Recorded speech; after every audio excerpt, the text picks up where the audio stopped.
Jadi saya rasa itu aja ya. Jadi dari apa yang saudara ajukan, ini sudah ada beberapa isu. Ya, saya bisa rangkum ya.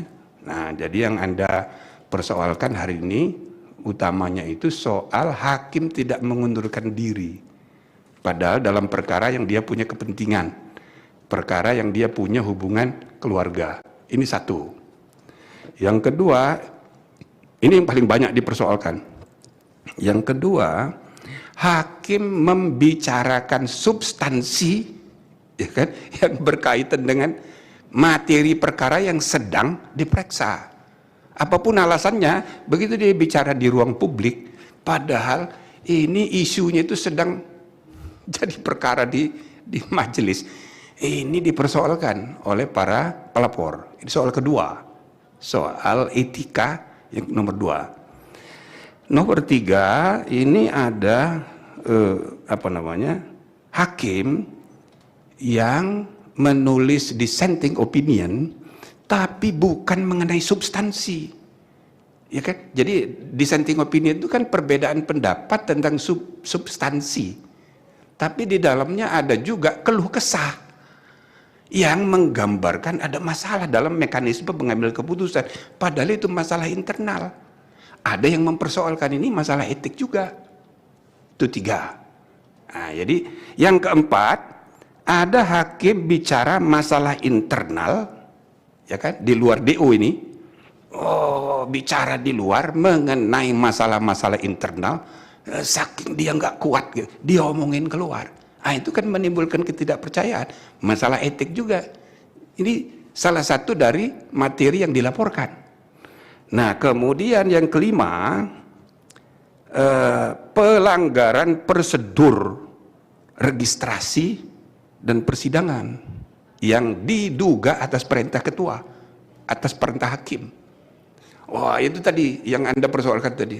Ini sudah ditarik, dicabut, didaftarin lagi harinya Sabtu. Gitu loh. Ya, atau ya pokoknya itu kita periksa. Makanya kami nanti sesudah semua hakim kita panggil, panitera juga akan kita panggil. Ini ada masalah judicial governance di dalam. Ini tidak boleh terjadi. Soalnya berpengaruh kemana-mana. Ya kan, masalah etika, profesionalisme, etika, dan juga itu mempengaruhi putusan dan lain-lain sebagainya. Itu yang nomor 5. Kemudian nomor 6, ada lagi yang saudara tidak persoalkan. Tapi ini rangkuman aja ya, supaya Anda tahu dari pelapor lain itu ada juga soal pembentukan MK-MK. Lambat. Padahal sudah diperintahkan oleh undang-undang. Dewan Etik, Pak Bintan dulu mantan Dewan Etik, tapi sesudah 2 tahun terakhir, ya nggak ada lagi mati suri. Dan undang-undang sudah mengatur MK-MK, tapi nggak dibikin-bikin. Oh, lama sekali. Itu ada aja. Nah, ini ada tuduhan kemarin dari Ziko, pengacara. Ziko apa tuh? Ziko apa namanya itu? Hah? Leonardo. Dia mau persoalkan, dia minta ada saksi-saksi. Karena dia mengajukan laporan kode etik, tapi tidak diproses. Sengaja tidak dibentuk. Itu soal etik juga. Nah, jadi itu yang keenam. Nah, ketujuh, ini ada soal manajemen. Kacau ini mekanisme pengambilan keputusan, gitu-gitu. Nah, ini soal leadership. Itu ada yang persoalkan juga. Ya kan? Nah, yang ke-8, ini MK dijadikan alat politik praktis, dan lain-lain sebagainya. Memberi kesempatan kekuatan dari luar mengintervensi ke dalam dengan ada kesengajaan. Itu ada juga yang mempersoalkan kayak gitu. Kemudian yang ke-9, nah begini, itu berita-berita di Tempo itu rinci sekali. Sama kayak yang saudara jelaskan itu. Ini perbedaan antara hakim A, hakim B. Ya kan? Saya nggak tahu, jangan-jangan saudara baca Tempo juga. Atau saudara bukan baca Tempo, berarti Anda punya sumber lain lagi. Ya kan? Nah, jadi masalah internal itu kok terbuka, keluar. Bahkan ada pelapor yang kemarin itu, ya dia bilang ini bukan dari Tempo, saya dengar sendiri gitu-gitu. Artinya ada masalah serius di dalam.